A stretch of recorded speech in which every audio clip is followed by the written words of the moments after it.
CBSE class 8ലെ power play എന്നുള്ള ചാപ്റ്ററിലെ ഒരു ക്വസ്റ്റ്യൻ ആണിത്. Which of the following is or are equivalent to 10⁵ into 100⁵.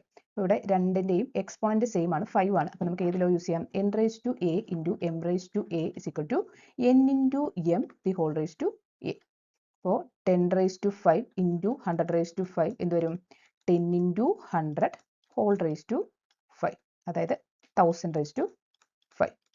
ഈ ക്വസ്റ്റിന് നമുക്ക് വേറൊരു രീതിയിലും കൂടെ ആൻസർ എഴുതാം. അപ്പോൾ 10⁵ ഇൻറ്റു 100⁵ 10⁵ പോലെ തന്നെ എഴുതാം. ഇനി 100 നമുക്ക് എങ്ങനെ എഴുതാം? 10². അപ്പോൾ 10² ഹോൾ റേസ് ടു 5. ഇനി 10² ഹോൾ റേസ് ടു 5 ഇവിടെ നമുക്ക് ഏതിലോ യൂസ് ചെയ്യാം? n⁴ the whole raise to b is equal to n⁴a into b equal to 10⁵ into 10⁵2 into 5 10. ഇനി വീണ്ടും ഇവിടെ രണ്ടിന്റെയും ബേസ് സെയിം ആണ്. അപ്പോൾ നമുക്ക് ഏതിലോ യൂസ് ചെയ്യാം? n⁴a into n⁴b is equal to n⁴a plus b. അപ്പോൾ നമുക്ക് 10⁵5 പ്ലസ് 10 15. അപ്പോൾ ഇവിടെ ഓപ്ഷൻ ബിയും കറക്റ്റ് ആൻസർ ആണ്.